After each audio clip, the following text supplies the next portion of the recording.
in the room. Come on in the room. Bucks win it tonight, 130 to 115 over the Sacramento Kings with ease. With ease tonight. Come on in the room. Doc is our doctor, right on all screws. He gives us our medicine in our room. We are live. The Cream City crossover group. Check out the dirt. JT. Justin. Yeah. No Chris King tonight. He is got called into work, so he's in the mean streets of Dayton, Ohio. Getting to the bag. The Bucks got to the bag tonight, fellas. 130-115 over the Sacramento Kings, and really that 15-point deficit, I think, kind of wasn't even as close or indicative as how close the actual final score was. A lot of the Bucks handled themselves well, and remember, Sacramento Kings came in tonight on a 7-game win streak. So they were one of the hottest teams in the NBA after firing head coach Mike Brown. And the Bucks absolutely dismantled them. I think, again, styles make fights. We talk about all the time, styles make fights.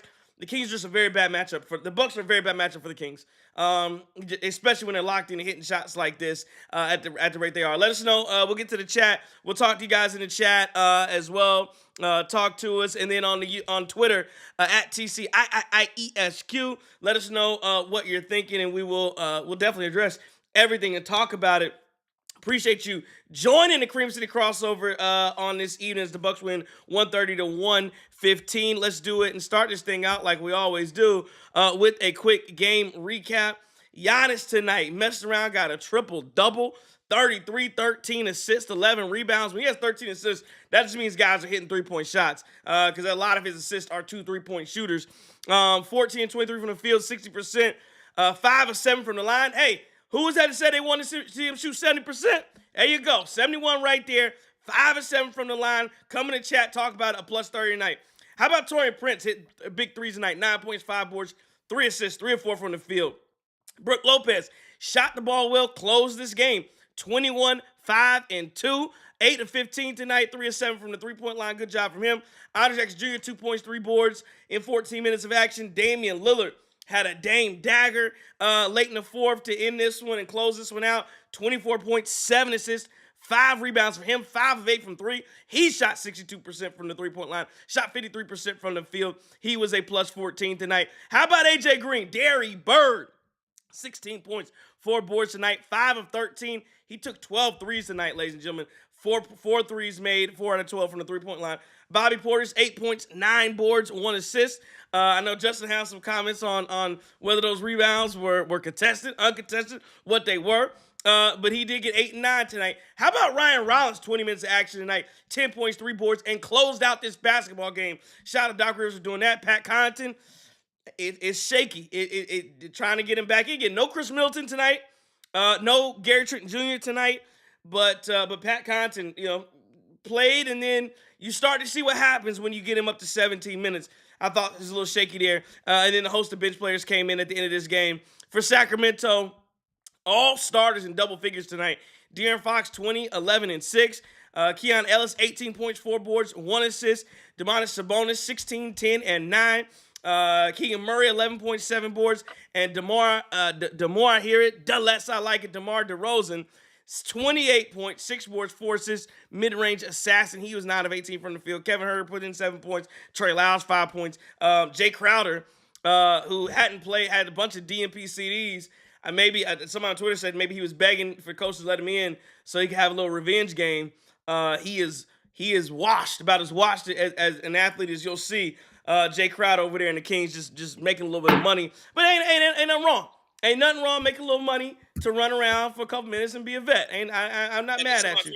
I'm not mad at you at all, Jay Crowder. But the Bucks win at 130 to 115. A little of what I saw tonight, I mean, the Bucks were locked in from the moment this game started. And I don't know whether that was because, they lost.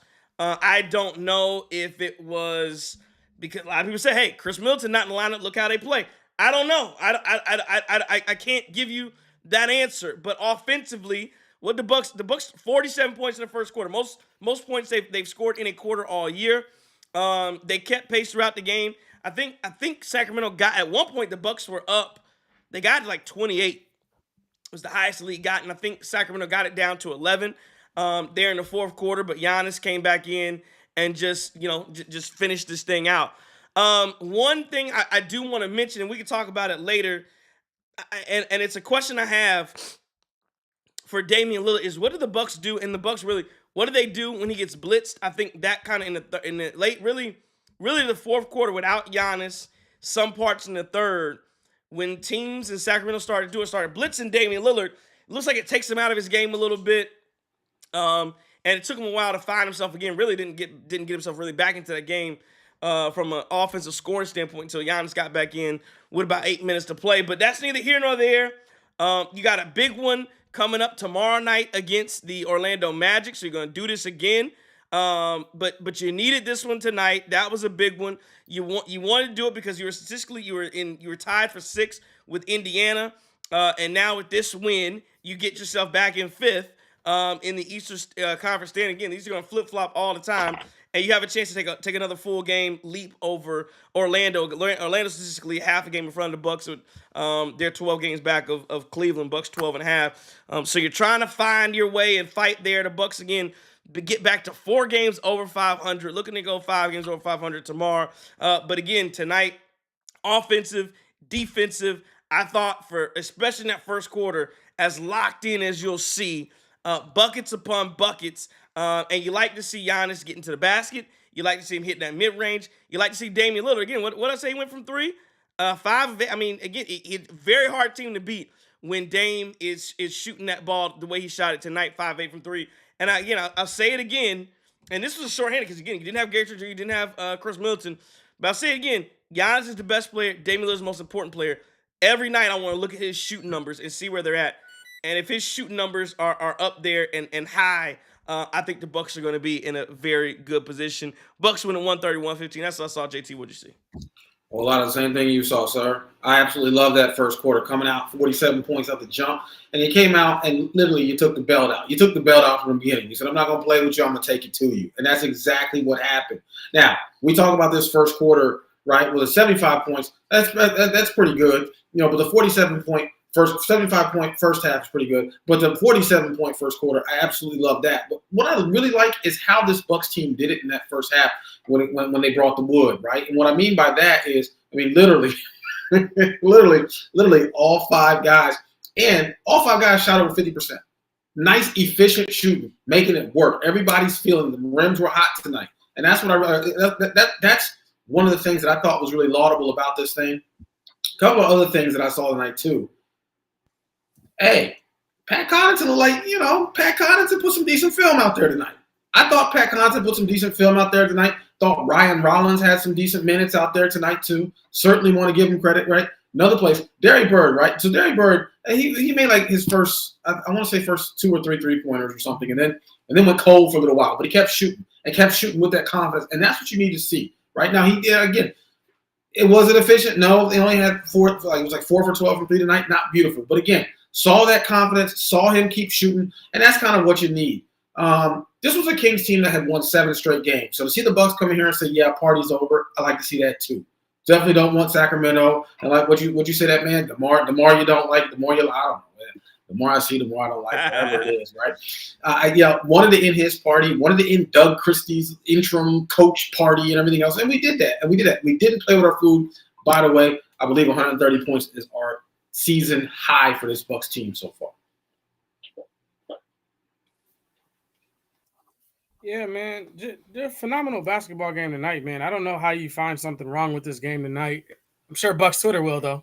Anyways, shout out to Doc Rivers in his post game. So he first of all talked about Sabonis and how great he was at rebounding and how all of the bigs and everybody on the court made a consistent effort to make sure that guy did not get rebounds.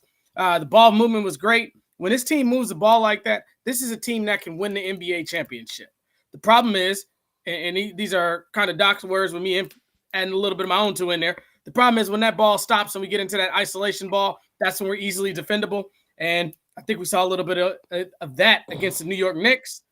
Giannis was making the right plays off of the drive. And then you talked about Dame with the trap, and he said that one of the keys to the game was the way that Dame handled that trap, getting the ball out of his hand, finding the right guys. Brook off the dribble was back to being Brooklyn Brook. And the last point that I took from Doc's post game was that anytime we get Dame and Giannis combining for 20 assists, the team is much better.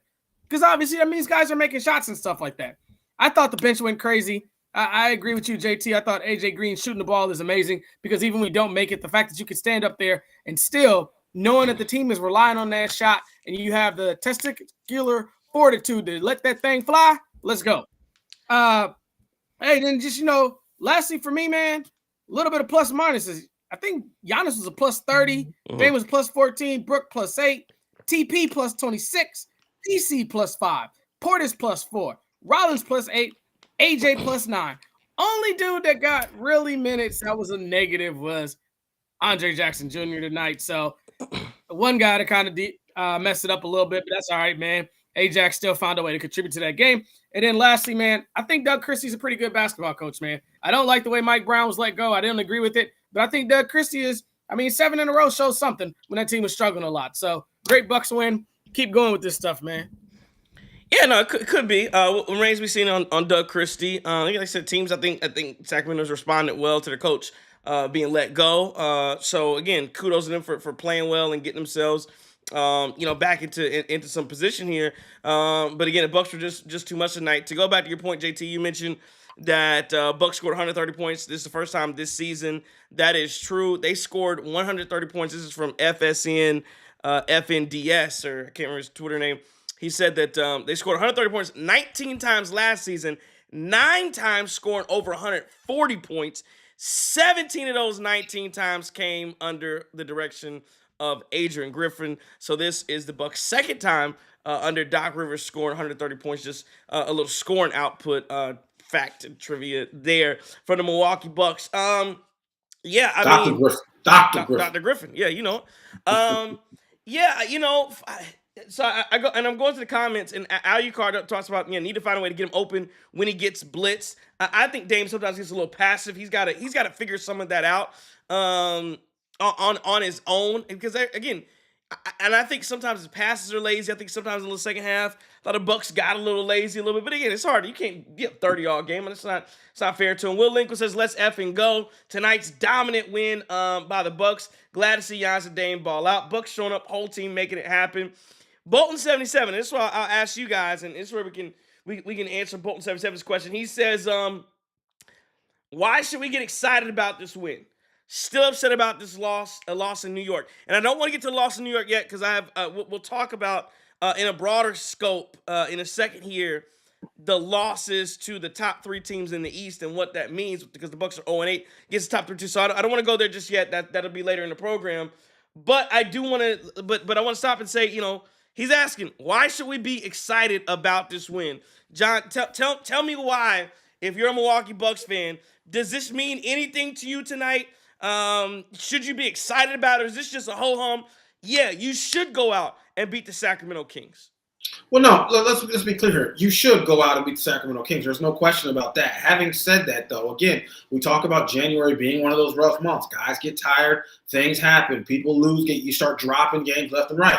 The reason why we're looking at this is because when you go out and beat the Sacramento team and do what you're supposed to do, guys, that's progress. Because there was a time this season where we didn't do that. And remember, how many games have we dropped to the Nets this year? All of them, right? Or wait, did we beat the Nets? I think that's right. We beat them once. Okay, yeah. Right. So we lost to the Nets twice this year. Again, understand that this is progress from what we've seen. That's why. Now, is it great that we beat a Kings team? No. But at the end of the day, we went out there, took care of business. And again, don't necessarily look at the other team. Look at how our guys played. Think about the game that we played tonight. The way we shot the ball, how efficient we were. Everybody was cooking. Everybody was out there. Shot. There's a lot of good stuff you can take away from what we did. I don't really care about the team in the other jersey. I care more about the Bucks executing. They didn't shoot themselves in the foot tonight. They didn't have, long stretches of just stupidity or anything like that. Maybe a few very brief moments. Role players stepped up. Look, I just think at this point, take that as a win, because what we've been chasing all year from this team is consistency. What we've been chasing all year from this team is make the layups, do the little things right. Don't make things much harder on you than it has to be. And tonight, they did that. So if I'm looking at this schedule, thinking back to the days when we were 2-8, And kind of to allude to JT's points, we've also lost to the Chicago Bulls, the Portland Trailblazers. Insert bad team here. Mm-hmm. I don't think we can take any win for granted with this team. But let's look at who these Sacramento Kings have beat on this 7-game win streak. They beat the Philadelphia 76ers. Then they beat the Memphis Grizzlies. I think they're a pretty quality basketball team. They beat the Golden State Warriors. Then they beat the Miami Heat. Oh, wait. Boston went to town. They beat them 114-97. And then followed it up with a Chicago Bulls win. So I say all that to say that this Kings team isn't what they started the season, and neither are we. But winning basketball games is important for this team. Hell yeah, I'm excited about this win. I think this is the best one of 2025. They came in here on a 7-game heater. This team has found a way to lose to anybody. We lost to the Bad New Bears, the Boys and Girls Club of Brooklyn, New York, the retired. I think we lost a couple TBT teams. So keep hooping, play basketball. This Milwaukee Bucks team is good, and get better. Giannis is getting amazing too. Let's talk about that for a second. Giannis is getting absolutely amazing. The confidence he has with that mid-range is like the confidence he has going to slam dunk. So I'm excited, man. Not just the mid-range, Justin's a great point you bring up, but also remember when he came back from the illness, a lot of people were questioning his finishing around the basket, especially on the layups and whatnot. And this is my other thing. How long have we watched Giannis, man? How long has Giannis been elite? Since at least since 2018, right? I'm talking about elite Giannis, right? 2018 to 2025 now. What you say, 2017? Or you want to go with Giannis being elite? 2017, 2018, something like that. I'm trying to think back, man. Yeah, I think that's around the time. But we don't appreciate it at this point. Correct. We just don't appreciate it. It's yawn. We collectively yawn when you see the truck. That's just Giannis doing Giannis thing. Well, Giannis scored 35 points. Nobody's impressed. Well, it's incredible. What it goes back to though is I've seen him play like this for so long. Why all of us? And it's almost like people are ready to go with the downfall of he's going to fall off. The athleticism is going away. That's why he's taking the mid-range, shooting too many mid-range jumpers. Oh God! Now he's not finishing around the rim like he was before. I'm gonna go on what I saw 2023, 2022, 2021, 2020, 2019, 2018, 2027. I'm gonna go on that before I look at 4 or 5 games from him coming back from an illness that everybody's been sick, got this flu or whatever it is, and say, oh, he didn't hit as many shots, he didn't finish through the contact, and he gets fouled all the time. And they don't call as much. Giannis go to the line 20 times a night. He just doesn't. But I'm gonna take the guy that has finished through that contact year after year after year after year and think he'll get back to that coming off an injury versus saying it's 5 games. He hasn't shot around the rim as good as I've seen him do in the past. What's wrong with Giannis? My man can have 5 games of grace after coming off an illness that your sinuses are messed up, you're breathing heavy, you got snow, you can't breathe at all, probably having trouble sleeping. I mean, come on, man. I just don't understand it. And again, tonight he finished very well around the basket. And I knew he was fine the other night where he had 9 dunks in the first quarter. I can't remember if that was the Knicks game or whatever it was. There might be the game before that. Maybe that was against Orlando. But yeah, let's not go there with Giannis. I do want to say about, just again, it's a dominant performance tonight. When guys are hitting shots, you can't have 17 threes made tonight. So the Bucks shot the ball well. When Brook is hitting shots, it's a big thing. But Ryan Rollins to me, two guys. AJ Green, I love to see it. 13 shot attempts, 12. You talk about green light confidence. AJ Green is pulling, and I like it because I think he's a guy. Every one he shoots, I think is going in. Every time he shoots, I think it's going in. So I like that confidence. I like that he keeps shooting. But Ryan Rollins, who's on a 2-way right now, and at some point we're gonna see if that it's got to get converted. You would think because he's gonna reach the minimum games amount. It's just gonna happen. He's gonna have to be converted into a player, which again is fine because again if the Bucks make trades or whatever, you can have one less guy come back in. And that'll be fine for the roster. But I think Doc, you have to play. You've got to keep him on. You got to find. He's a guy that you got to find ways to keep him on the floor. And I feel like it's one of those things where you know his game's not all the way refined, And so you look and you say, okay, there's got to be guys that can play over him. This guy should be better than him. This guy should be better than him. But he continues to make plays, the right decisions. He plays hard-nosed defense. And again, he had a big shot in the fourth quarter. Again, Kings were trying to get on a run, and I think they got, maybe that was down to 11 or 12, whatever. And boom, Ryan Rollins, corner three. I mean, that's the difference. And again, when you're looking at a guy who should be better than him, in theory, maybe an Andre Jackson Jr., who has that defensive prowess and all those things. But then I look and I got Ryan Rollins. I think I'd want to end games with Rollins because I know I can get the same effort defensively, even though he might not have the length to defend bigger wings. I think I get the effort. And the other thing is you can't just leave him open. You can't just leave him and go 4-on-5 on the other end of the ball.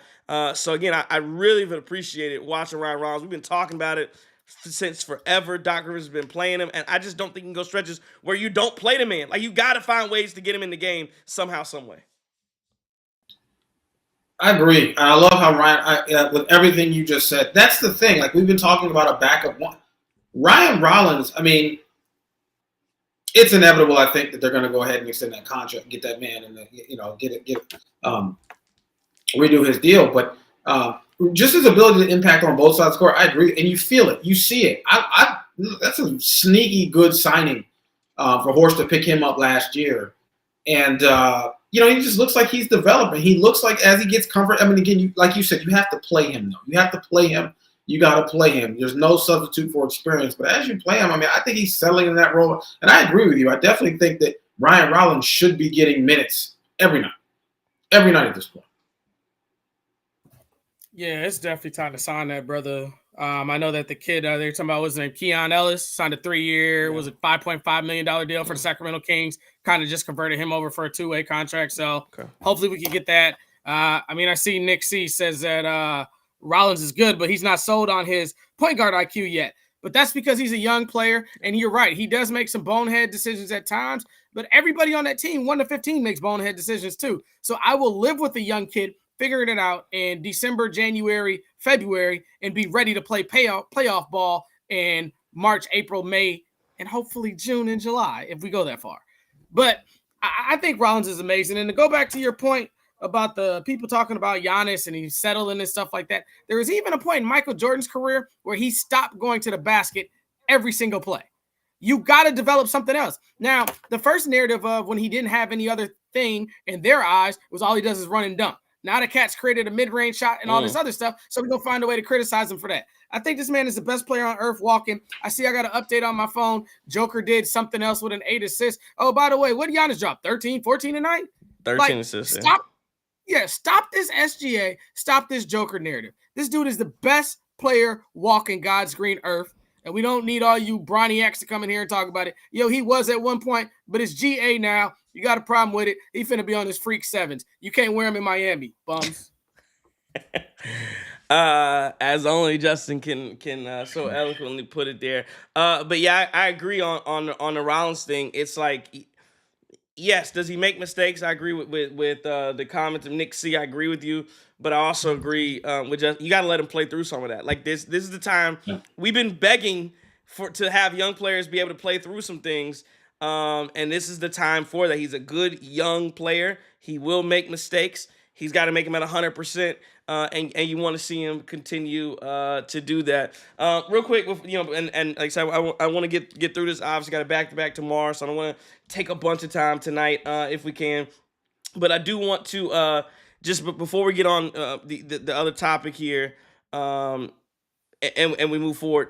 I just think that again the Milwaukee Bucks, where they are right now, and when you look at tonight's game, shows you what this team can be. And again, if Damian Lillard is creating and hitting shots, I don't want to say you can't be beat, but that's what I look forward to when I see people tell me, "Oh, you can't do this, you can't do Bucks tonight." Da, da, da.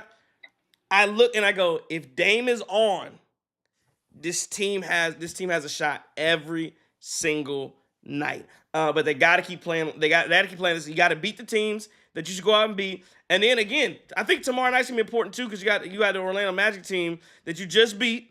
On the road, Paolo Banchero was back. I think you got to go beat him again. You need to show the dominance over an Orlando Magic to let them know, yeah, you can't really beat us. And again, I think it can be a closer game. But again, it's one of those, they're one of those teams that they are good, but they're not so great. And like I said, unless they get on a heater, which again, any team can get on a heater. You could argue the Bucks are on a heater to start the game, but any team can get on a heater. And if you don't have that, I think the Bucks are fine. I don't think Orlando is a matchup. I don't think you have a matchup problem with Orlando, especially when you look at on the inside. They just play that Goga kid too much. Especially with Mo Wagner's out too, right? He's out too, isn't he? Yeah. So He's I out mean, for a I just don't minute. think. Yeah, and they have John. I know they have Jonathan Isaac, but again, it's just Giannis is a different cat. I think you need multiple body looks at Giannis, multiple good defenders. That's why Boston does it so well, because you have multiple bodies that can kind of at least give Giannis a look and play him hard. I don't think Orlando has that, so you should go out and really beat this team again. If you can shoot the ball well, shouldn't have an issue with Orlando at all. Yeah, and I would agree. I would agree with that. I think the thing is there are levels to this thing, and Orlando was a good team. Orlando was a good young team, but there's levels to this. Orlando's a good young team, but we're not. I don't think anybody's ready to call them an elite team. I don't think anybody's looking at them right now saying they belong in that elite sentence. Having said that, this Bucks team, when Dame gets going and you get Giannis, and when everybody's doing their part, this Bucks team looks like they can run with anybody. This Bucks team right now looks like they can run with anybody. Now, I do think, again, we've talked about this. I'm going to hold off on this now. There are some moves to be made to make yourselves a bit better, make this team a bit more competitive. But when our guys are clicking, when everybody's doing their thing, they can compete with anybody. There's no question about that. So yeah, let's watch them get this dub against Orlando tomorrow. I agree with you. And why don't we just kind of go ahead and show them who's boss and show them y'all ain't there yet. Y'all have not arrived. Right? Or y'all in the party, but y'all ain't in the back room. Which is, I mean, that's probably a good thing with the whole allegations of your boy, Sean Combs. But y'all get what I'm saying. There's levels of this thing. I can't go upstairs. Yeah, for sure. Y'all got finger fools eating steak in the back. Y'all getting hors d'oeuvres. Nah, for sure, man. And I mean, I think when Paolo comes back, I actually think they're more beatable than when he's not there, man. The ball just kind of sticks with him a little bit. And we got to be able to execute on that, man. If we can kind of hold that guy in check or let him do like he did last game, let him go for his 30-something. Mm-hmm. Hold everybody else in check and you're fine. We just can't have Cole Anthony coming here playing a career game, being on the heater. Kentavious Caldwell-Pope going crazy. The big goofy dude going crazy. Like, we got to put these dudes in check, man. Show them whose house it is. And please put Jonathan Isaac on him. Because if you saw the way Wemby was moved out of there, imagine what's going to happen with that other skinny dude. Push him right out the way, too, man. Don't think he can finish? He'll dunk on him, too. Want to keep moving along. I see some comments. Big Taylor Thompson's big props to Doc this season, giving the young guys plenty of run. Starting to see the results of them meshing with our vets. Yes, agreed. I think somebody talking about being sold, what Doc is sold on. I 100% think Doc is not sold on, all vets. Like you clearly see you have to infuse some youth into this into the lineup. The guy's just too old, and the legs are too old there. But then I look and I see quick draw McGraw is probably a hot take, but I'll say it. I don't think Doc Rivers is completely sold on Chris Middleton, just a hunch. I think that's true. I mean, talk about Doc. I don't think Horst is either. Again, the whole thing about the Jimmy Butler rumors, whether you can get him or not, it ain't for Dame. And so the only other person you have to add to that is Chris Middleton. So that lets you know, they are not sold. If you like Chris Middleton, there is. I mean, again, I don't think it's going to happen, but there is. What do you say? There is. If you woke up on February 6th, I think trade deadline is February 6th. If the deadline came on the 6th and you found out Chris Middleton, it's not a guarantee he's on the roster. I think 95% he is, but I don't think it's a guarantee that he's just on the roster. Like, I think there is an opportunity that he may that he could be moved. But I want to keep moving to this point that people have brought up and people mentioned, of course, when the Bucks lost to the Knicks on Sunday. It was a bad day in Wisconsin sports. Packers got waxed. But before that, sorry, Justin. But before that, a little bit. But before that, the Bucks did get waxed. I think it was 140 to 106 was the final. The Bucks are 0-8 against the top 3 teams in the East. So that means that you're talking about Boston, you're talking about Cleveland, you're talking about New York. You're gonna have to get through at least one of those teams to get. We have to get through more like a 2 to get to finish out through the East. Are you making anything of that? Do you see again? I'll say I think I clearly see matchup problems with Boston. They just have matchup problems. And again, this Boston team is not as good as the Boston team of last year.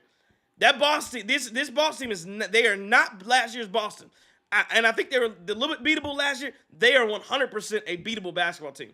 I think you got a guy I think Drew has taken another step back. I think Al Horford has taken another step back. Kristaps Porzingis was never healthy. And I think your boy, my man, what's my man, Derek White. I think Derek White is at a position now where he's gotten very comfortable. Sometimes you get comfortable with that role and you think, oh, I'm the man. No, you're a role player, dog. You are a role player. You can't get comfortable. Sometimes when they start paying them role play, when they get their money, they get real. I think Derek White's in that position. The only person who's not is Peyton Pritchard. Peyton Pritchard's the only person like, yeah, I'm still balling. But anyway, let's get here and there. Boston, New York, Cleveland. Cleveland, feels like they have something to prove. And the New York Knicks probably feel like they have something to prove too. And you're playing for Tibbs, who you know what kind of coach Tibbs is. He's going to demand 100% effort at all times. I think New York has a guy in Josh Hart who, you talk about not fake rebounds. You talk about going after every loose ball. Talking about a guy who one of those guys that I think every team needs, like a PJ Tucker, to win a championship. Josh Hart is one of those guys. Like, they have some of those ingredients.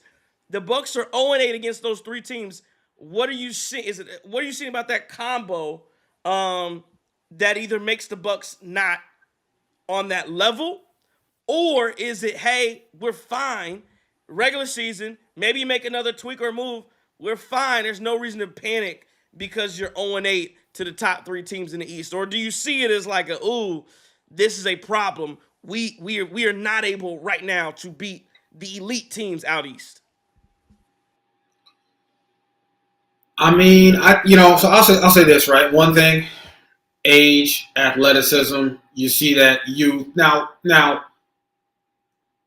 I'm gonna get excoriated for this, but I do think to an extent the Knicks might be fool's gold. We know how Tibbs get down in his regular season. We've seen, and that's not a slight against the Knicks. It's just we've seen this Knicks team do. This ain't the first time. Anybody who knows Tibbs knows how he do things. He run them boys into the ground. He run their horses. They play every game like it's literally their last. Every game is a playoff game for these boys in New York. And then they get in the playoffs, and then things kind of fall apart after that first round. And so, but I'll say this, man. One thing that frustrates me about the Knicks, Jalen Brunson has had our number for 2 years now. He has had our number for 2 years now. Jalen Brunson is damn near getting the best of us. And again, where I think you notice the biggest difference, speed on the perimeter. We are just not. The young boys just seem to have a bit more gas in the tank when it comes to just being able to get the spot, getting a hit shot, being able to quit. We seem a step slow there. The other thing, though, was that I'm going to be honest with y'all. I didn't really think Karl-Anthony Towns was going to be – I've always felt like he was a bit overrated just because he's a big man that can shoot, but he's a big man. But he's 7 feet. He don't do 7 feet man things. I don't know what it is. It's like he just wants to be a small forward, regardless of what his actual position is. He wants to be a 3.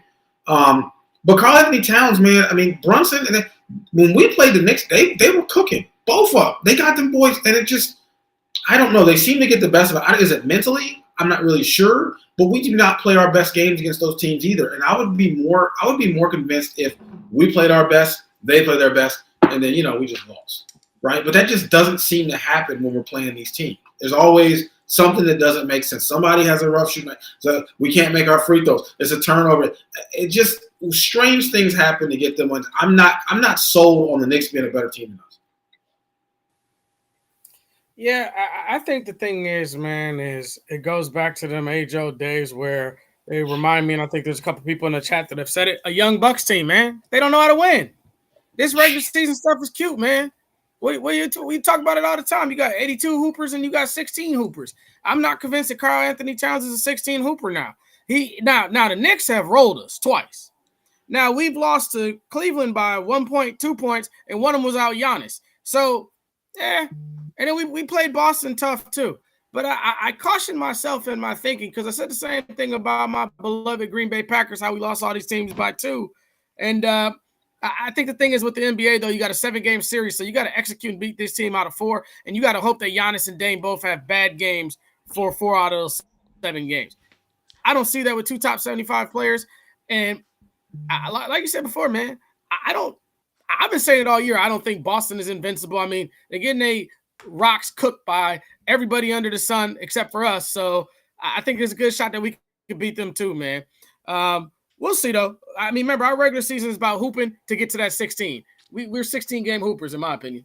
Interesting. My dad just texted me and said, wow, similarity is that the Packers were 0-6 this year against the 3 best teams in the NFC, Eagles, Lions, Vikings. We see what happened to them early exit. So, again, he's not wrong in, not being able to beat those top teams out east. I agree, though. The point about Jalen Brunson, and somebody in the chat mentions it. Nick C says Jalen Brunson has the ref's number, not ours. That's true. Yeah. Where's the lie? Yeah. I mean, again, the officiating, I don't understand. I do think, and this is what I hope, the playoff, I just don't think we'll be able to call some of the calls to Jalen Brunson. I just don't think they're going to get those same calls. We'll see. Who is it that used to get all the calls in the regular? Harden. Harden used to get all the calls regular season. Be free throws all day long. And then the playoffs would come, and he wasn't as effective because he could not get to the line like he used. I just have a feeling that will be a problem for New York. King says Detroit Pistons beat the Knicks, but the Bucks can't. But again, Detroit Pistons, we talk about K Cunningham, bigger guards. The Bucks just don't have that on the perimeter. You talked about JT, the speed on the perimeter. Again, that might have been a game where I think. Was Gary Trent missing? He missed the New York game, didn't he? Yeah, I don't think he played. He didn't play the New York game, and I think Gary Trent Jr. is probably much needed to try to play Jalen Brunson a little bit. And you're also missing Ryan Rollins. Those could have been big pieces against the New York Knicks. Again, and I don't think the refs you lose 140-106. I don't think the refs were. I think they were bad. I don't think they're the reason the Bucks lost. But to your point, I don't all the way. If there are teams I don't believe in all the way, Cleveland's one of those teams. I just don't think Darius Garland's going to play the way he's played all regular season. And he has played very well. I don't think Darius Garland's going to play the way he's played all regular season. And again, I feel like Cleveland's a team that almost kind of falls into your hand. I think from a matchup standpoint, I think the Bucks match up pretty decent with Cleveland, to be honest with you. Because again, I think Mobley has to play very well. Darius Garland has to play very well. And then I just don't think Donovan. I don't think he can be your best player and win the championship. Maybe he can. We'll see. Bless you. We'll figure that out and see. But again, just want to get your thoughts there. Go ahead. Yeah, go ahead. Don't forget, Tibbs runs his guys into the ground too. True. So, we don't know where we're at with that. And one caveat I push back on your pops about, he's right that the Packers didn't beat them guys, but this isn't the youngest team in the NFL or the NBA right here. This is a veteran team who's been through the wars. So we ain't got no kids running out there. These grown men that shouldn't be able to be cooked by any one of them teams above them in a 7-game series, in my humble opinion. That is a very valid retort there. The difference is you look at the Packers team, they don't have an elite level quarterback, an elite level top one at your, like Josh Jacobs is good. He's not top one at his position. Easy. Josh Jacobs. And listen, man, I'm gonna just tell y'all right now, switching gears. I will die on this hill. They should have found a way to put Josh Jacobs on that second team All-Pro team. They should have found a way to put Josh. They could have flipped the fullback out. Was it Juszczyk who got it? They could have flipped him out and put Josh Jacobs on that second team All-Pro team. They playing with that man this year. And he did have a heck of a run. He's been doing that. I watch every single Packers game. He do that week in and week out. Josh Jacobs is that absolute man. It's just so unfortunate that this year Derrick Henry went crazy and Saquon went crazy. Right. Those 2 All-Pro spots, because you cannot tell me that Josh Jacobs. You can't tell me that Josh Jacobs don't belong on that second team All-Pro team. He was that dude this year. There's no question about that. I'm gonna die on this hill. I'm just gonna tell y'all right now. I'm gonna die on this hill. Yeah, no, he was very good. But again, the point I was going was yes, you don't have they didn't have a Giannis who was the best top player in the entire league. That's the difference. The Bucks have a guy like that who, in theory, should be the best player in the in any series against anybody in the East. So that's your caveat there. So again, good discussion on that. I want to keep rolling here. I don't want to hold everybody too long, especially since we got a back to back tomorrow. Let's see what's happening before we do game balls. Let's check on the I want to check on the Twitter, see what's happening on Twitter. At the Wisconsin Kid says solid win. Sign Rollins to a multi-year deal. Team looks better when Middleton is not playing. Makes you wonder. Dame gotta let teams take him out of the game. Need one or two more pieces to be a threat. NYC Randy says the best Dame and Giannis have looked playing together on the court. Rollins needs to have consistent playing time every game. This game moved me. This game in OKC shows you how good the Bucks can be when they're locked in. Also, that if you can get one more move for a wing or big, look out. Haitian one says Bobby Portis and Brook Lopez can't set screens for Dame. Ryan Rollins deserves an actual contract. RMill53 says did not enjoy the second half of lazy basketball. Actively trying to lose. Let's do a couple more here. D White 4451 says Rollins was awesome tonight. If he's healthy, he needs to see the floor. Second solid game from Pat in a row. Would be nice to keep seeing him in this minimal role until he flames out. And then I'll just do one, last one here. Dame got me says noticing a pattern about Dame and Giannis synergy when Mr. 22 doesn't play. So again, a lot of positive discussion about Ryan Rollins, and then you have some negative folk talking about your boy Chris Miller. Just you're always right. Like you go to Twitter, you go to the comments, somebody's going to say something. You just can't enjoy the wins. You just it's not there. Those wins are not there to just be enjoyed by all. You got to have some commentary about it. But you know where you can go and enjoy and have a good time, enjoyed by all? Curly's Waterfront. Curly's Waterfront Sports Bar and Grill. Get out to Curly's Waterfront Sports Bar and Grill in Milwaukee, Wisconsin. Have some fun. Enjoy yourself out there. Wings, food, everything you can imagine. It's a great atmosphere on Lakeview Boulevard, Milwaukee, Wisconsin. Wednesday night, Thursday night, they're doing what? Bingo and trivia. You know it. And if there's a televised Milwaukee Bucks game, $3 bottles and pints courtesy of Curly's Waterfront Sports Bar and Grill, proud sponsor of the Cream City Crossover. Head on out there to Curly's, tell them the Groove City, tell them the Cream City Crossover sent you to Curly's Waterfront Sports Bar and Grill. Let's do game one. We'll in a look around. We will talk about some playoffs. I see some questions already about the Packers. So we'll do that in the look around. Let's get to it in a second. But first, let's do game balls and a 130-115 win over the Sacramento Kings. Game balls. Take it away, JT. Tonight, my game ball is going to go to. I mean, listen, you get the triple W. You can have it. You get the triple W. You can have it. Game ball goes to Giannis tonight. Giannis got so many game balls. Man, we should give that man a handshake instead of a game ball at this point. 33 points, 13 assists, 11 rebounds, and just absolutely dominant. The best player in the NBA this year is playing like it. He should be at the top of the kid MVP ladder, but I'm not going to waste my time looking at it today because it really doesn't matter. But what I will say is that Giannis should be hoisting that MVP trophy if he keeps this up by the end of the season. Yeah, I like the selection of young. Hey, real quick. Well, sorry. I was about to get in my thing. You know, but Bucks Twitter reminds me of like, you could have Beyonce waiting for you in your bed, and you come home that night, and you be like, yo, she bad. She real bad, but I ain't like her toenail polish that night. Man, get out of here with all that. But then you got folks trying to tell you, yeah, you got Beyonce at home, but you got Keisha Cole right here. And you're like, come on. What y'all talking about? They trying to get you on the Keisha Cole train when you got Beyonce. That's the other part of Bucks Twitter. Hey, one thing that's never seen the sunshine is Bucks Twitter. Sorry, I derailed us. My bad. No, I got you. Hey, JT, I like the Giannis. I like the triple double. Definitely was leaning that way. Leaning Ryan Rollins' way as well because I thought he played good minutes. But I got to give it to like Bucks Twitter said, guy can't set good screens. I mean, hell, I don't need you to set good screens. Keep dropping 21 and 6 on them or 5. 8 for 19 from the floor. I probably need to clean my glasses. He made a lot of shots, basically. Splash Mountain was Splash Mountain tonight. And I thought he played a lot of good defense. He was in the middle clogging it up. Sabonis, and he tapped those rebounds like he so eloquently does and grabbed a few of them himself. So my game ball goes as Big Splash Mountain. Keep hooping, my guy.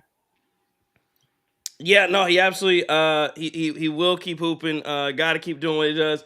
I saw. Well, let me. I got to address. I don't know if somebody in our chat that says message retracted.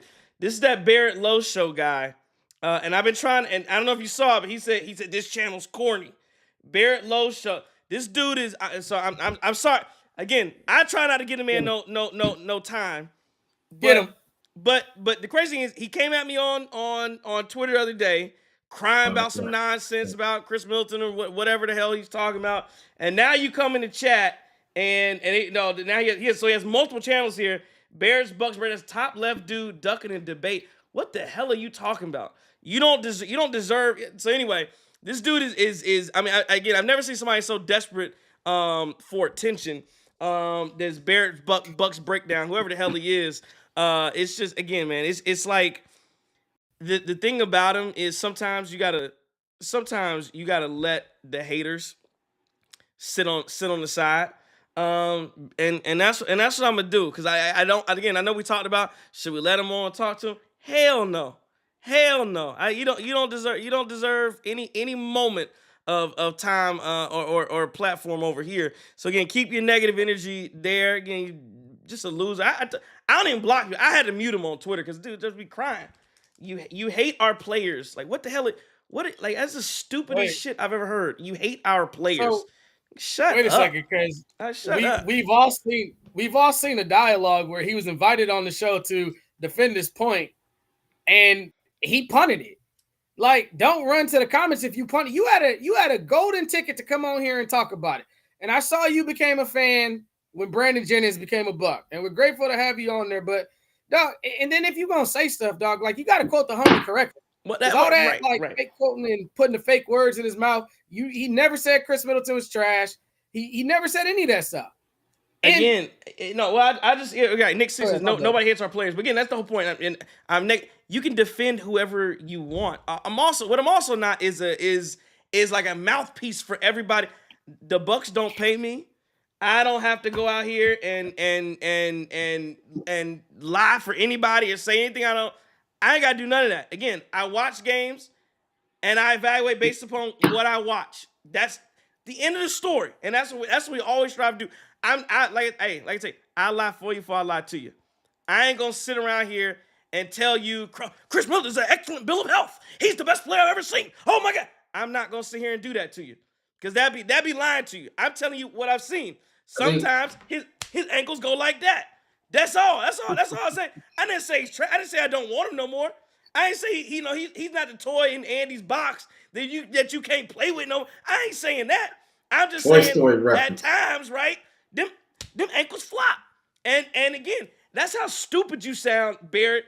That's the thing. That's how stupid you sound. Because again, do you think John Horst hates the players too? You think John Horst the one got him his trade bait? I ain't out here got him in trade rooms with Jimmy Butler. John Horst doing that. So you gonna tell me John Horst hates the players too? Shut your ass up, man. Get him out. I mean, listen, man. You know what? I see his hustle though, because he's on his 50 Cent. You know when 50 Cent was just coming at everybody trying to make a name for himself. Because I think I saw some tweet that he tagged you and Marzion and everybody else too. So did you just boot that man from the room? Get his ass out of here. But he on his 50 Cent, man. He really trying to come up and he's trying to come up and his way to make a name is not to come up with original content, not to do anything that really entertains people, just to come at the people that do it.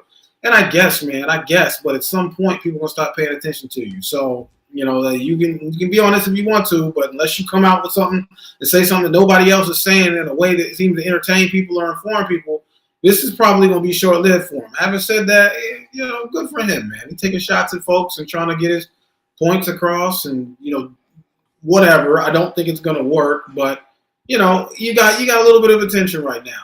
That's what he wanted.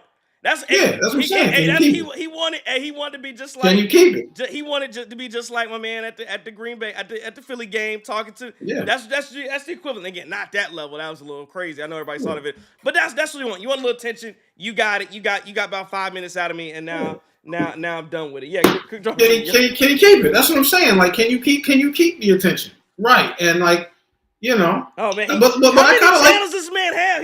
He's back on another Barrett Lowe NFL. You know what? But it's original though.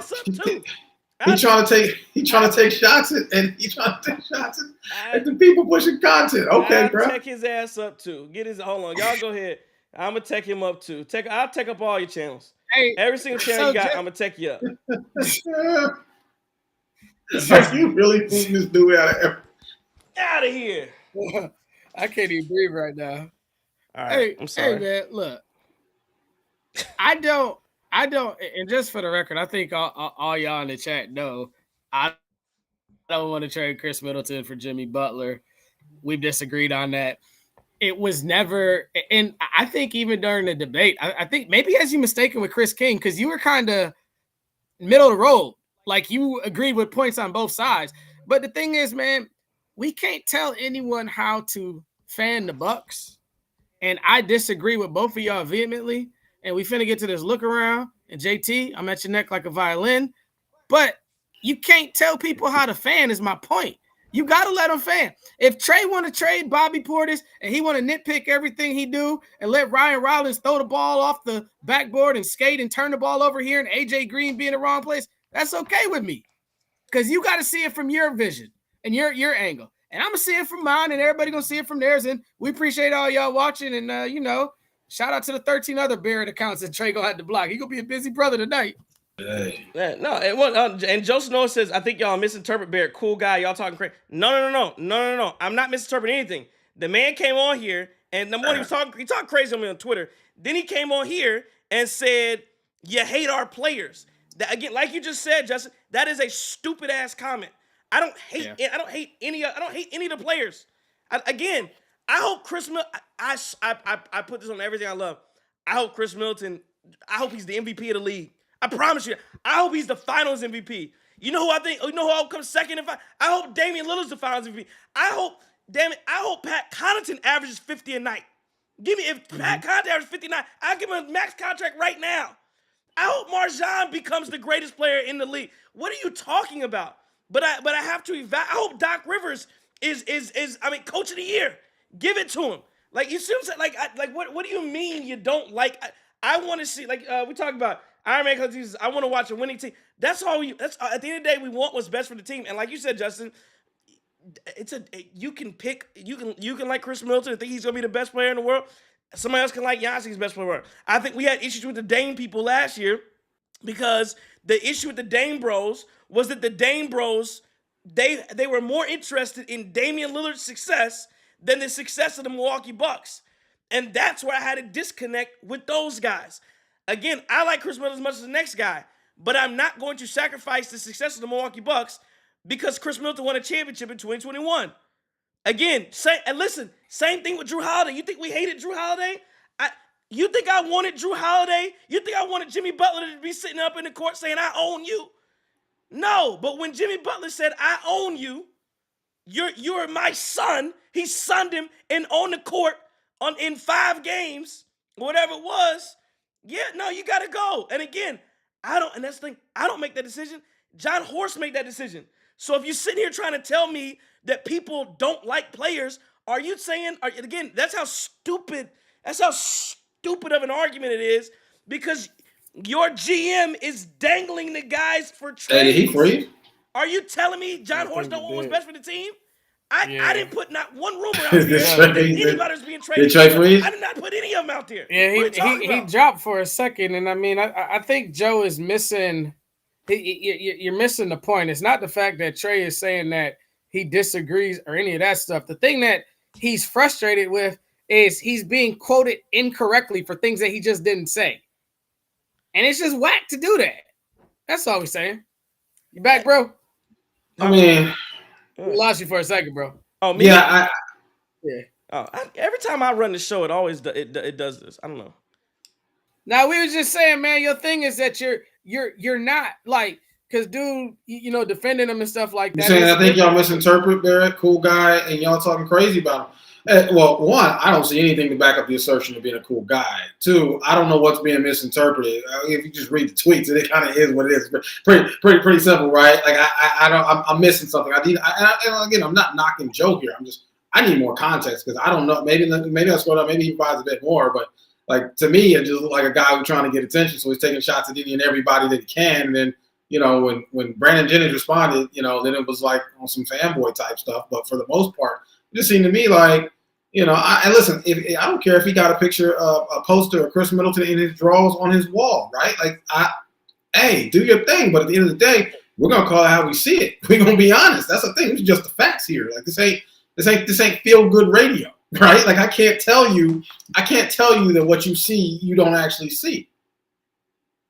Yeah, am I back? Can you guys hear me? Yeah, I hear you. Yeah, we got you. The last thing I'm gonna say about it, Joe, is, and then I'm not gonna address it anymore. I think we spent too much time on it. We did, but he didn't call the man stupid. He said his take was stupid for saying that he hated the players. He'd have to know him personally to call the man stupid, right? So I mean, it is what it is. Man. I'll call him stupid. I don't care. I'll call him stupid. Idiot. Don't know. Again, it's because you talking about Joe's just talking about it from here. This dude's been badgering me for the last week on Twitter. Yeah. So no, I'll call him stupid and idiot. I got some more names for you if you say something else to me. I got some more. So anyway, but anyway, I digress. I never did my game ball. I'm gonna let it go. My game ball goes to Giannis. Y'all done pissed me off now. I'm sensitive. I ain't sensitive, but I'm not sensitive. But you know what? I'm not. I'm also not Michelle Obama. I don't do when they go high. I don't go high. I don't take it to the floor. I go right to the ground. Like I said, hey. I would take the high road. I don't know the way. I don't know the way. I would take the high road. I just don't know the way. So no, I match energy. That's what I do. And I don't know. You must be his brother, so you can get about the basement with it. You can get about the basement with him too. You get about the basement with him too. Is it Barrett's burner? Yeah, is Joe Barrett's burner? Yeah, that's probably another sensitive bad look. Bad look your ass up on out here too. I'm sorry, man. I don't have time. I don't have to take it. I don't. It's a bad look. I don't have to take it. You think I'm on NBC? I'm not on NBC. Oh, fool. Anyway, I'm off of Joe and I'm off of Barrett. Y'all can go get up on each other. So it sounds like y'all want to do. Anyway, let's look around. Look around. Let's get to the look around. I don't care, dog. We got Howard. We got the Howard guru in the building. Hey, man. I'm from around the way. I'm leaving here with something. I'm from around the way. Next time, can you put Nuck If You Buck in the background when you do it? Yeah. We gotta get some music. They're gonna go on this. All right. I'm good off of Nuggets beat the Nuggets up on the Mavericks right now, 93-77. Trailblazers down to the Nets by 9. Thunder beat the 76ers tonight. Cleveland beat the Pacers tonight. The Hawks 122-117 over the Suns. How about this? Oh my God. I bet. Oh, sorry. I said I wasn't gonna say nothing else. I won't say his name. I bet you some people are crying because Mike Budenholzer's not here anymore. And they're telling you how great of a coach Mike Budenholzer was. And the Suns are 19-20. Sometimes you got to move on. That's what you do. In life, you move on. Mike Budenholzer ain't the coach no more. Get over it. His time had ended. That's what happens. And they told, the Suns, they got Mike Buden. Oh, look. Trash. That's what the Suns are right now. Trash. They are begging to trade for Jimmy Butler because they are trash. Pelicans 119-113 over the Bulls. Let's do again. Look around. We spent a lot of time on some other stuff, but look around. Again, NFL playoffs. You saw what happened to the Packers. You saw You saw what happened to the Packers. You saw what happened to the Vikings. Last night losing. And I'll say this, and I'll let you guys give me your thoughts here. There are the only elite quarterbacks left in the NFL are all in the AFC, and again, I think that's why it's Patrick Mahomes, Lamar Jackson, and Josh Allen. That's it. I think Green Bay. The energy was off. The energy was off as soon as the opening kickoff fumble. Yeah. Energy was off. Now, interesting because it sure did look like he got that ball back. It really did look like he got It the ball back. did. I'm not That's gonna lie. true. It looked like he got it back. But yeah, the energy was off. You just couldn't get enough going. How many interceptions did Jordan Love throw? He threw three picks, right? He didn't look good at Three all. picks. He didn't look good. You could argue 3 through 2. Okay, Matt LaFleur. Third one don't count. Oh, he did throw 3. Okay. Yeah, you're right. That was the end of the game. But LaFleur looked like he was out coached as well. It just nothing was good enough for the Packers. Again, and I know I saw your boy Christian Watson's dad all on Twitter, and he was yapping, about, and again, as I said, did the receivers did not have a number one receiver lose you the game? No, it didn't. It just didn't help. It just didn't help. And again, Philly did enough. Philly did what they needed to do, but the Green Bay defense did what they needed to do too. You just didn't have enough going. I don't know if Jalen Hurts still suffered from a concussion or what have you, but the Green Bay defense looked good for basically large portions of that football game, and that was the game where you feels like you did enough on that side of the ball, and then if you had a big time game from Jordan Love and company, you probably find a way to you're in it. You maybe find a way to win that football game. Just wasn't enough, and it wasn't enough execution. Nothing. Iron Man Clay TV says Packers are holding Love back, not giving them weapons. I don't know if that's true, but they definitely have to figure. They definitely have to figure some stuff out. Okay, go ahead. No, they 100%. Look, this is a strange season for this Packers team. Jordan Love had some really good games early in this season, but I think the injuries did play a role. Maybe we don't know the extent, because Jordan Love did have multiple different injuries that he battled against this year. But the reality of it is what helps a young quarterback develop? You got to have a one wide receiver. I can't think of another young quarterback that you've really seen develop without a premier pass catcher. I have not seen any. Look, Lamar's got Andrews. I mean, even Tua, who I don't think is elite, but he got Tyreek down there. Josh Allen. Look what happened when Josh Allen got Stephon Diggs. I mean, you look at just what the development of these young quarterbacks and giving that premier pass catcher. Patrick Mahomes had Travis Kelce. I mean, you gotta have that, and I just don't understand. Like, I get it. The Packers were in salary cap. There's a bunch of things, right? The salary cap. You had this young core that you wanted to develop, but it seemed like there was a bit of regression here, and some of that is because them dudes was getting 2 and 3 targets a game. How are you supposed to develop wideouts when you're not throwing to them? Like, it just didn't. The whole thing just really didn't make any sense. I'll say this though: the way Josh Jacobs ran, I think they were a little bit too reliant on the run. And I just, when it was time to pass and it was time to make something happen, Jordan Love clearly couldn't do it. Now, I'll die on this hill. I think he has elite traits. I think he has elite talent. I think he does have elite talent. And you watch some of the plays that he's made over the last 2 years, man, I mean, he could be good. Now, will he ever get there? I don't know. The thing about quarterbacks is so fascinating to me, but every single year you look up, there's only but about maybe 6 or 7 before you really start asking questions, right? Like, there's really only about 6 or 7 quarterbacks that can really play that you're like, yeah, good, great to elite, whatever, before you start asking questions. And Jordan Love may eventually get there. He may eventually get there, but right now he's not.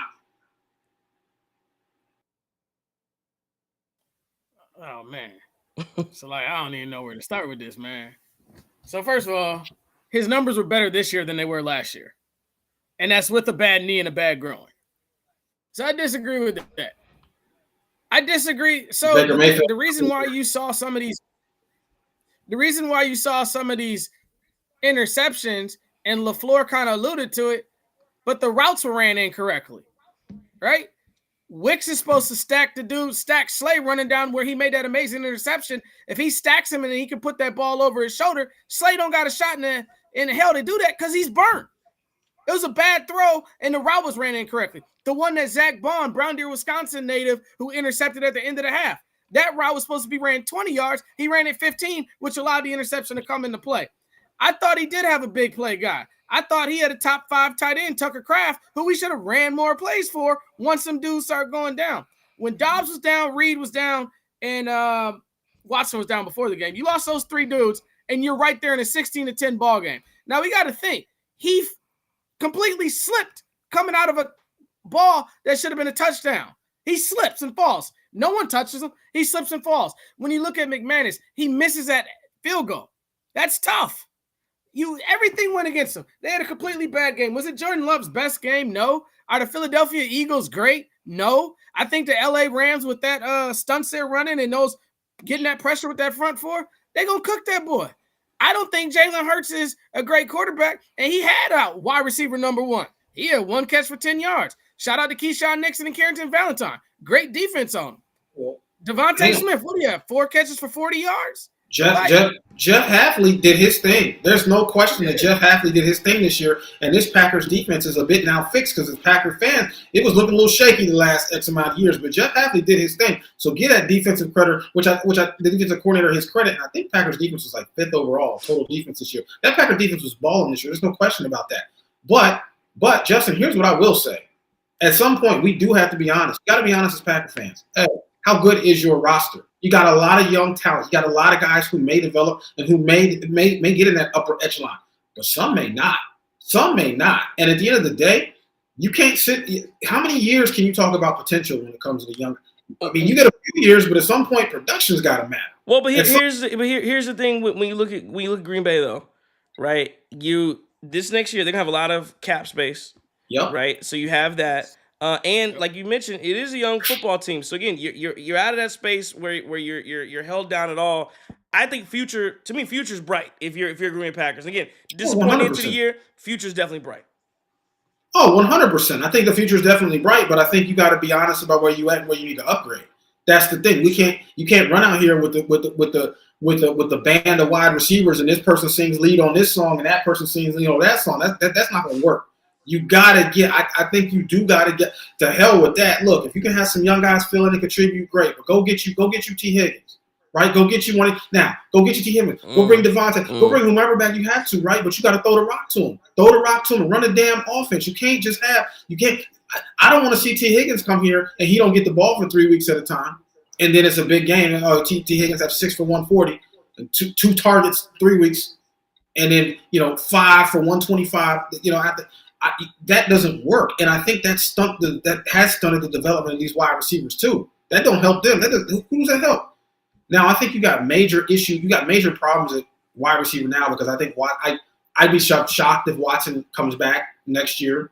ACL is not what it used to be. I mean, you've seen guys come back from ACL now, and it's not. I think the Achilles is the new ACL now.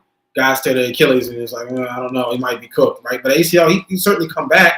But again. What's he look like? Who knows?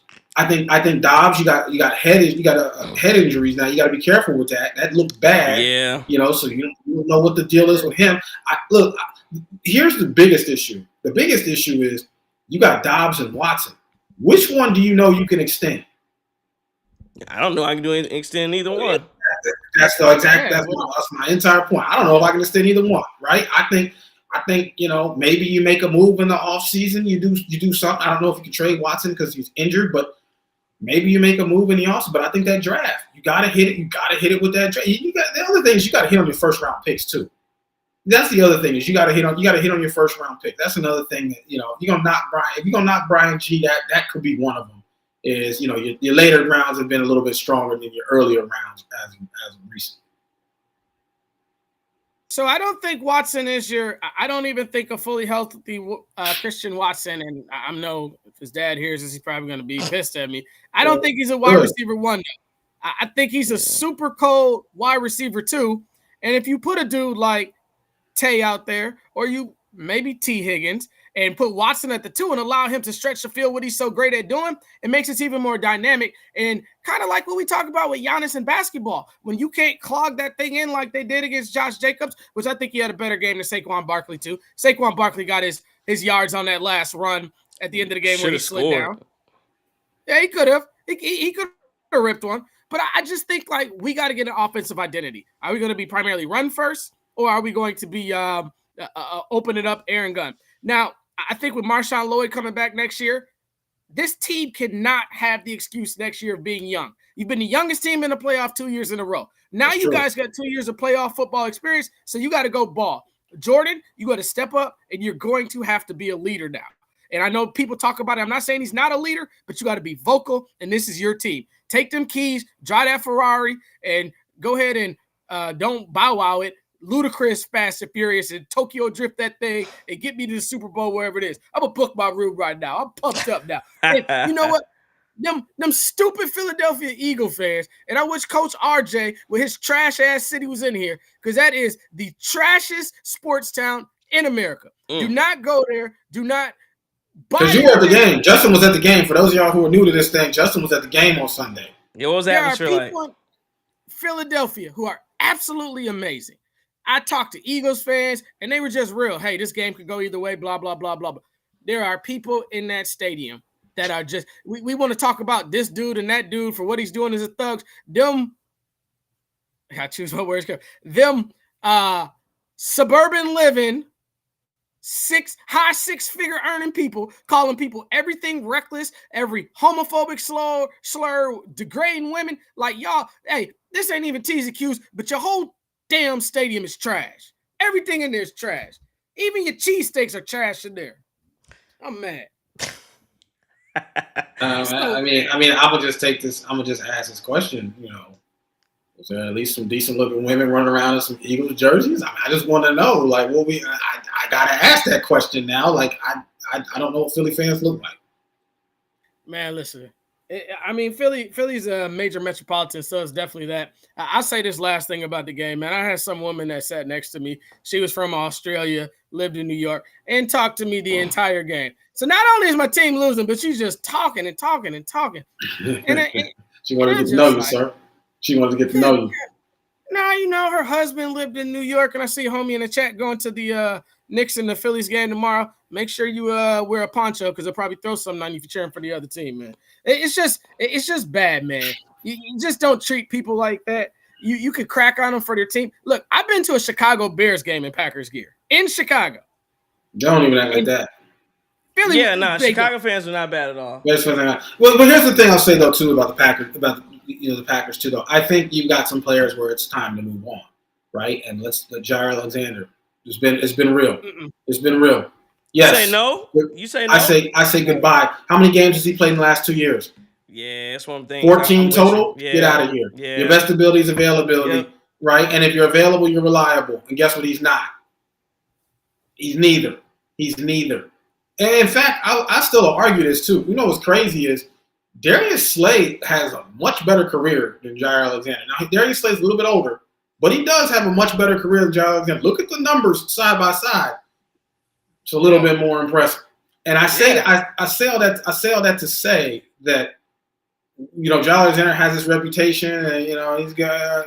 But when it really comes down to it, I don't know, man. It might be a little overrated. Yeah, he shut down some big guys, but I think at this point in his career, he might be a little bit overrated. That's crazy. It's true, though. Well, he ends up talking a lot more. You got to get on the field. You got to do it. You got to get on the field. And again, he is a great talent, but you got to get on the field. Same thing with J.C. Horn this year. The Panthers. You got to get on the field, and J.C. Horn played a lot this year. So again, I've heard it, seen it a little bit in spurts. That's how I feel with Jair Alexander. You got to get on the field. And so I'm saying. I'm with you. And when somebody when I can make a legitimate argument for Darius Slay being a better player, that's a problem if you elite. That shouldn't even be. You can't make that argument for Darius Slay because he covering Dontavius Wicks. Jair does that to Justin Jefferson, arguably the best wide receiver in the game. So let me ask y'all this. So with Jair, there's an alleged story out there that says that he was not supposed to go back on the field when he did, but LaFleur and them pushed him to go back out there, and he pushed it, and that's when he re-aggravated that knee. So I can't say that. Has anybody confirmed that? Has he confirmed it? Have they asked him that question? Well, Jair didn't talk. I see. So, but I'm just saying, if that is truthfully the case, you got to bring him back. He is arguably, when he's healthy, top 5 corner in the league. He's shutting down dudes. He's playing great defense. But the thing about some of those other guys, he go in there and hit. That's how he got hurt the first time, from hitting. Yeah, but you got he's fragile. You go in there and hit. You got to stay on the field. You got to listen, man. All I'm saying is that if you've played 14 games, if you're saying he's a top 5 player. And he's played 14 games, and he's a top 5 when he's healthy. He's played 14 games. When the hell is he healthy? He played 14 games in the last 2 years. When the hell he healthy? I mean, listen, like, and I get it. I love nostalgia. I love it. I love nostalgia. Matter of fact, every night I watch an episode of Fresh Prince before bed. I just tell y'all right now, I get on Hulu and I watch an episode of Fresh Prince before bed. That's for the Philly fan. There y'all go, right? I watch Fresh Prince of Bel-Air every night. Might even start the Golden Girls, right? I love nostalgia. But at the end of the day, nostalgia and reality not always the same thing, my brother. That's all I'm saying is nostalgia. There's a conflict at a point. There's a conflict between nostalgia and reality. And the reality is, reality is not there right now because you can't get on the field. He'll be on the field week 1 next year. And you asked when he was on the field last. I don't know. I remember getting that pick 6. Let me say this last thing, man. They play Slade been an All-Pro though. I'm just saying. Huh? They play Slade's been an All-Pro. Yeah, he's been cooked a lot of times too. He an All-Pro. He got 2.5 times the amount of career interceptions that Jair does. I'm just saying. Because he played 30 years longer. Or he makes plays. I'm saying he makes plays. Passes defense, baby. Come on now. Well, let's see what big play Slade do when Cooper and that other Nuka Naka boy come in there next week and they rough them boys up. I don't know if they're gonna get roughed up. I don't know. I don't know if I believe in this Rams team. Sam Darnold doing Sam Darnold things. I don't either. Again, I will say that the defense was pretty good, and the Rams again showing you what it's like you can rebuild very quickly with the right organization, and they've done that. I want to ask you guys about before we get out of here. I want to ask you guys about that game, and then about Tampa really quick. What do you guys think of Monday night where you're watching the Vikings going? They were in Arizona, weren't even in LA, but you're in Arizona. Due to the fires, and I mean Sam Darnold, and again, that's the problem when you don't have an elite level quarterback. That's the problem when you see fool's gold. And again, it wasn't all Sam Darnold's fault, but you know what I'm saying. And it's funny. It's funny because I'm looking above me, and I have a TV on in his office, and the Dallas Mavericks Denver game is playing on mute, and in the crowd is Shedeur Sanders. Yeah, I see that. And Sam Darnold did so much of the Shedeur Sanders from Colorado where, just hold, again, offensive line not protecting like you're supposed to, but you can't hold the ball like that all for 5. You're just not going to have that type of time. Pressure situations, you holding the ball. You can't get the ball to anybody. Even the throw, he was by, and I think, again, they hit him early, and he couldn't. And so even the touchdown throw he threw to Hockenson was behind, and Hockenson had to grab it off his hip to get it and score. So I just at the end of the day, when Sam Darnold's a quarterback, there's always an opportunity. There's always a chance that's going to happen to you.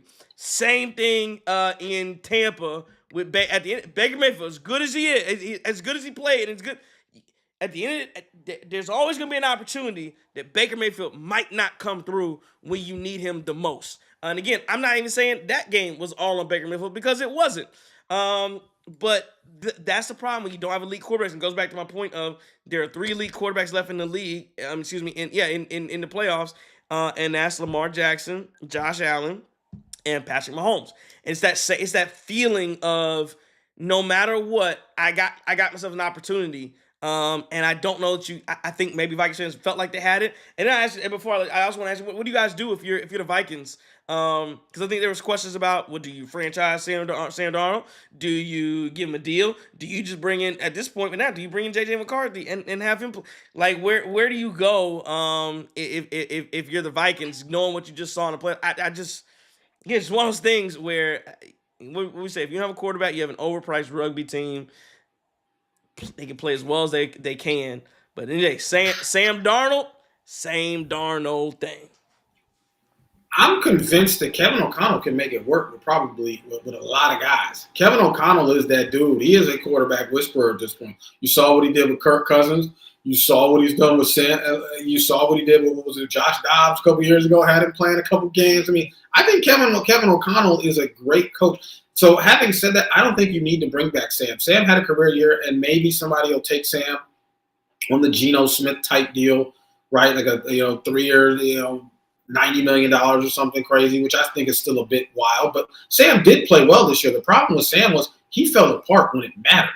When it didn't matter, Sam was balling, but when it mattered, boy, that last game against Detroit looked like he stunk, right? And then he told himself from week 18, hold my beer. Let me see how bad I can play here against this Rams team. And Sam played well. Sam showed the potential that everybody saw when he was drafted at 4th overall. And I'm a little happy for Sam that he had this year because he was in an awful situation in New York, and his development was clearly stunning. I don't know what they were doing with the Jets. Sam's always had talent, but again, decision making, he can be a little bit erratic. He can running into linemen sometimes, holding the. I don't know what Sam thinks. I don't know what Sam sees. Sam doesn't know what Sam sees. Having said that, you look at JJ McCarthy if he is healthy. But again, here's the problem.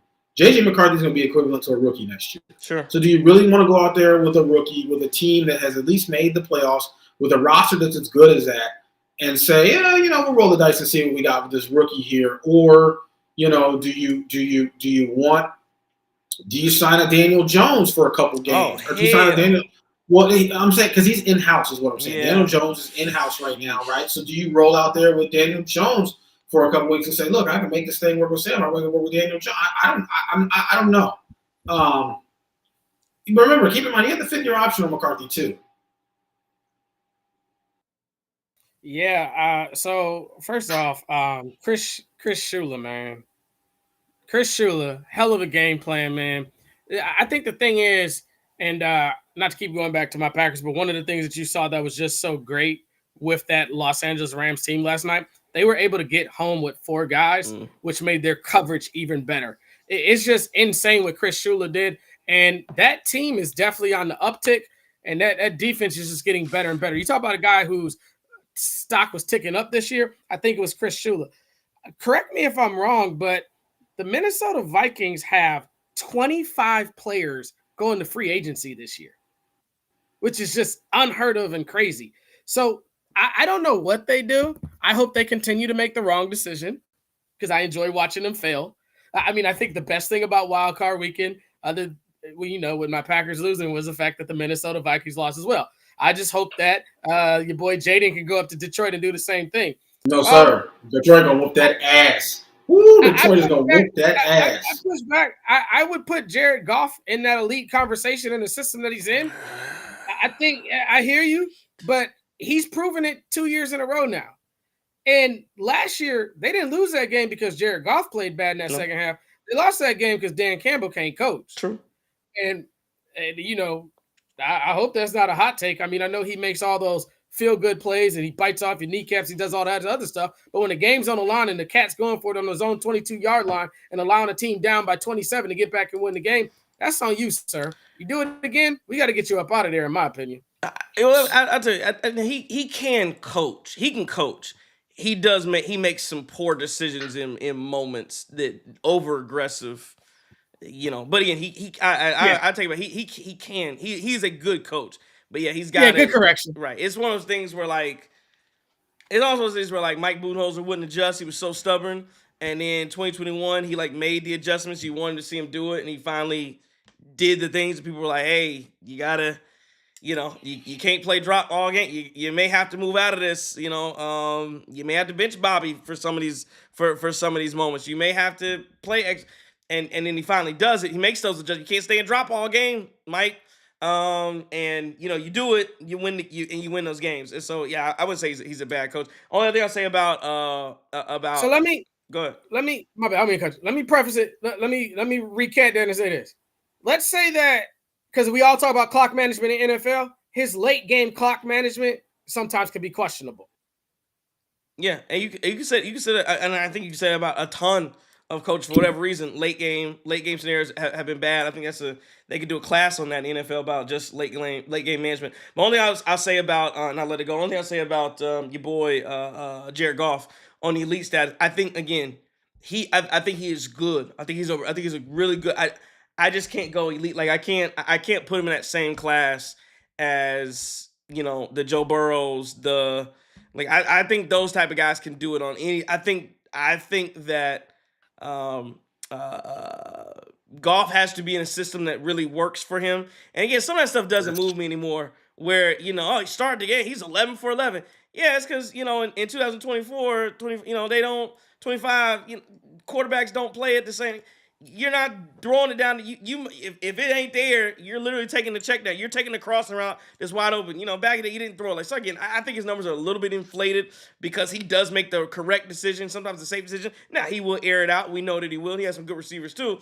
But I think he has a little bit of that in him too. Yeah, I just can't go elite to where I think I think its situation has to be right. Again, I want to see him. I want to see what happens when Ben Johnson gets a job. And he's not there. I want to see what. That's my whole thing with Detroit. Look, I think Dan Campbell is a good coach. I think Jared Goff is a good quarterback, but Ben Johnson is probably the best play caller. Maybe Sean McVay actually, but Ben Johnson is probably the best offensive coordinator candidate that I think you've seen in the last 15 years, not named Josh McDaniels. And when you look at it from the perspective, and that means better than Adam Gase, a whole slew of them.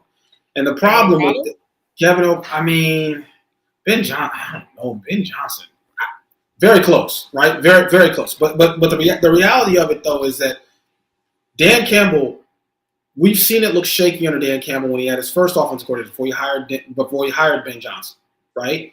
We've seen Jared Goff not look good at that point too. When he had his first offensive. So, Jared Goff looked terrible under Jeff Fisher, but he looked good under Sean McVay. They figured out a way to make this thing work. It'll be the same thing in Detroit before you call him elite. When Ben Johnson leaves, or does Jared Goff have a playoff game where he puts that team on his back and gets and wins the game? Put him on the back. That's does Jared Goff have that game where I'll tell you, when they played Buffalo and he put the team on his back and threw for 500 yards and was killing, and literally it was Jared Goff making those plays very late in that game. Does he have a game like that to take his team to the NFC Championship game or to the Super Bowl? If he does, I agree with you. Maybe you do say he's elite. Or if Ben Johnson walks out the door and Jared Goff is still killing it next year, then sure, I think you've earned it at that point. Yeah. Kind of same in the same scenario where people put Cooper Kupp when people thought Cooper Kupp was like this big time receiver, and he had one really really really good year. And then you had a lot of people say, he ain't like that. He plays in the slot. It's not the same. And then, Cooper Kupp is, started that downward trend himself. So we could say that Goff is elite in the system that he's currently in, or y'all wouldn't even go, that's still too far? In the system that he's in, yeah, I would say he is, yes, in the system that he's in, I would say it is elite level style play. But yeah, I just don't see, I think he's a good, I think he plays good. I put him in good. He's in the 5 to 10 category if I'm ranking quarterbacks in the NFL right now. I'm gonna put him in the 5 to 6 to 10 category. Yeah, because I don't know if I can put him in the top 5. I think I can put Lamar on any team, and relative, and it's like you gonna do that. Joe Burrow, any team relative, Mahomes, do it. Allen, those guys. Yeah, I don't know that I can put Jared Goff, drop him anywhere, and they're gonna play respectable, good football. I don't know that I can do that with Jared Goff. I don't know that. Can y'all rank the quarterbacks that are left for me? I just want to hear who's. So yeah, Mahomes won, even though he has, because somebody in chat, NYC Randy, I think NYC Demon somebody was talking about Mahomes and his numbers. Until you beat him, I'm going Mahomes 1. It's really a toss up. It's really a toss up if you would say what. No, I was gonna say you got Bills, Ravens. Yeah, so Texans. So yeah, it's really a toss up. So everybody left. Give me Mahomes 1, toss up Lamar, Josh Allen. If I was going just based on this year, because if I had to vote MVP, I would vote for Lamar. So I would go Lamar 2. I would go Josh Allen 3. Who's left? Then I guess you got Stroud. I guess I go Goff 4. Stroud ain't making that top 5. No, Stroud's Hurts probably 5. There's no way. Hold on. So hold on. I would Stafford and Stafford. Yeah. Would I go Hurts in front of Goff? No. Nah, I ain't gonna do that. I ain't gonna do that. Because here's the problem with Hurts though, right? Like, what does Hurts do well? Well, again, run the offense. right? And Goff does that too. But I see Goff make big time throws from time to time too. I rarely ever see see Jalen Hurts Hurts make big time throws. He's made big time throws. Again, he's coming off a concussion. He did not play his best football against Green Bay. He did. Grant, he did not. But I don't know who I would trust late game scenario. Would I trust Jared Goff? Would I trust Jalen Hurts? I think that's close. And then then you're talking about. So then I think they're kind of those three kind of sit together. Goff, Hurts, Stafford, all in there. Again, Stafford hurt Goff's team and won the chip with him. And Stafford, it was the thing though. We haven't even mentioned Stafford as being in the top 5. Yeah, Stafford only other one got a ring besides Mahomes. You can make the argument Stafford is in front of you can make the argument Stafford's in front of Goff. I think the only problem with Stafford is his wife at this point. Well, yeah, she's a problem. Kelly be wild. I don't know what Kelly Stafford be talking about. She was trying to embarrass this man. It's unbelievable. She never recovered from that. And then who is it? And this was just what Daniels and Stroud left. So I like Jaden Daniels, but what I really like about Jaden Daniels is if you watch his offense, it's simple. It is college. Yes. It is open shot. Listen, one read, two read, take off with it. And we said I was saying that on OTCQ Saturday. He ran. I don't think he finished with a turnaround. He ran the ball 10 times. He ran 10. He had 10 rushes at the end of the first half. Yeah, and that's exactly, and that's what I'm saying. One read, two read, take off. One read. Now I don't know what that's going to do for me from a longevity standpoint, but listen. But until he figures it out, if you get a second contract, it worked out. If you get a second contract and you play through most of it, it worked out. Yeah, right. Because that's what roughly 10 years. Yeah. No, I'm with you there. All right, yeah. So that's probably somewhere around. But yeah, we could do that on RTQ Saturday. We can rank those quarterbacks. I think that'd be good to go do a real ranking. Let's so let's end it up. I was trying to get us out early, and then Barrett. No, well, it's not you. Barrett cost us because we had to go in on him, and then we had. Then his boy Joe had some. Then his Barrett jumped on his right, his buddy another came channel in and had to, so he had to go through multiple channels with him. His buddy had to come in and save him. All that. Is Joe Barrett? Do we think Joe is Barrett? I think so. Let me see. Iron Man Clan says Mahomes, LJ, Allen, Stafford, Goff, Stroud. Hurts at 7 is crazy. There's no way you put Hurts behind Stroud. CJ has regressed this year. There's no question about that. CJ folks asking questions now. Definitely regressed this year. Real quick, I don't know if y'all saw that, but Benedict Mathurin got ejected from the game for bumping that female official tonight. Oh, I didn't see that. There you go, Benedict. There you go. Arizona's finest. Good job, Ben. Good job, Ben. You think he'll get suspended? I didn't. How bad did he? Was it accidental or did he really go after? Did he bump her with his hips? Did he bump her with his hips, or what did he bump her with? Was it a hip check or was it like a? No, it wasn't a hip check, bro. he hit her with the chest like he was trying to argue the point. Okay. It wouldn't let it go. Hey, look, my last thing, man. Cause I know Trey's trying to wrap it, so I would make sure I say this because I made it go too long talking about the damn Packers, and I'm still hurt.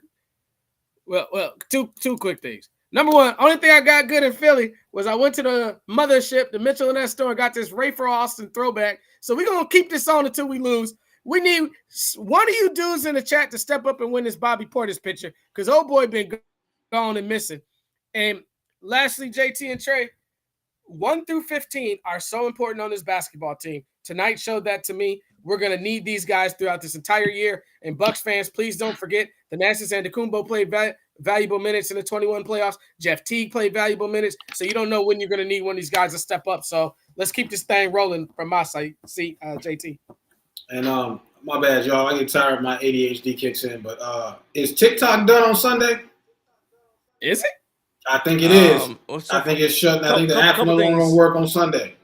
I think TikTok is cooked. Unless Elon buys it. Yeah, you got your back, bro. Okay, I can't. Well, I couldn't hear anything Justin just said. I have no clue what Justin said. I went out. As happens when I run the show, I don't know what it is about my equipment, but we start going over an hour. My stuff start tweaking out. So I didn't hear nothing Justin said. I heard you, JT, ask if TikTok is out. Listen, here's the thing. I'll make this very short. It may, but when is the 20th? Is the 20th? When's inauguration is the 20th, right? That's is that next Tuesday? Nah, The 20th is next Monday. That's MLK Day. Oh, right. So inauguration is on Monday, the 20th. If it goes out on the 19th, and I believe we talked about it, but what's the name was right. Chris was actually right. The way it works, the way I guess it works, it doesn't like shut down. It will like you just can't update it. So if you've already downloaded it, like it will work. What would eventually happen is if it like stayed offline for like 3-4 weeks, they couldn't do like updates to their app, and it would just eventually bug out for everybody. People would just stop using it because the bugs would take over. You wouldn't be able to update the app. But if you already have it, it would work normal for you. Likely still be working. My guess is another one where Democrats overextended. Probably should have been working on other things, but you worried about TikTok, and I would not. And Elon Musk has already talked about potentially wanting to buy whatever the portion is, or get in the investment game and get it on TikTok so that you have an American. Well, he's not even American, but he's not Chinese. I could definitely see. And again, you have Trump who doesn't want to get TikTok out. Doesn't want to get rid of TikTok. Doesn't want to get rid of it either anyway. So I can see something like that happening. If it goes, I don't think it's gonna be for long. It may, but I don't think it's gonna be for long. And yeah, maybe they rebrand it. Maybe they rebrand it, grow it into something else. Well, but that's the thing. If Elon Musk takes it over, that's again. He just what he proved was it was genius getting into Twitter, because we all thought he was 2 steps ahead. I think people thought, what's this idiot doing? Yeah, he's messing up the app, but he was setting himself up to, kind of tweak algorithm to the way that he liked from political purposes. Yep. And now he's made that money back. Made that money back. Spent $40 billion on Twitter. TikTok and does the exact same thing. That would be, I'm not gonna say it's worth. I don't know what these concerns are valid. I'm not that far invested into what the Chinese are doing on TikTok. I'm under the understanding that everybody got our information anyway, so I really don't care. I think if they get information, they got it. If my stuff's all up in the cloud, you got it. Sorry, you got me. But yeah, if Elon Musk gets, I think it's one of those things. Democrats be like, damn, we probably should have left it alone, because now algorithm tweaks on both of these sites, and he's all into it. Let's jump up out of here, man. Like I said, we went one of our longest shows. It's crazy. And we got a back-to-back tomorrow against the Orlando Magic. 130-115 Bucks beat the Kings. Excuse me. Status is questionable for that back-to-back. Get your coffee up. Status is questionable for that back-to-back. I'm going to be rubbing my knees all night. Yeah, status is questionable. Got ice packs on the knees. That's what happened with Chris tonight. So I think people wondering what was happening with Chris. My dad asked me, why was Chris out?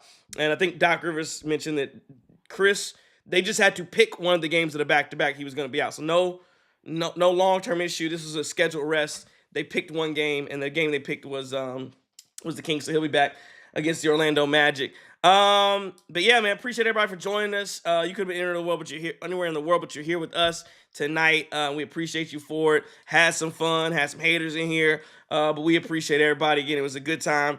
And again, I just enjoy talking to you guys, man. I enjoy your comments. I enjoy everything. So again, really fun time. If you enjoyed it at all, if you enjoyed any part of this show tonight, whether it was talking about the Packers, whether it was talking about the NFL, whether it's talking about the recap, whether it's talking about domination, whether it's talking about how the Bucks are 0-8 against the top 3 of the East and what the Bucks need to do, please hit that like button, hit the subscribe button. Really appreciate it if you could do that for us. And if you could, tell a friend and tell a friend and tell another friend about the Cream City Crossover. I want to thank our sponsors tonight, Curly's Waterfront Sports Bar and Grill, proud sponsor of the Cream City Crossover, Curly's Waterfront Sports Bar and Grill. Go out there, have some fun, enjoy yourself. Pewaukee, Wisconsin on Lakeview Boulevard. Tell everybody that the Cream City Crossover sent you out there, and go enjoy yourself there, especially if the Bucks are playing on a live televised game, because there will be $3 bottles and pints. I don't have anything else for you, man. Bucks win it 130-115. They beat the Sacramento Kings, who are on a 7-game win streak. They get themselves into a good spot. Bucks need to come back after a loss on Sunday to the Knicks. They do it. We'll see you guys right back here tomorrow night against the Orlando Magic. Maybe Chris King will be back.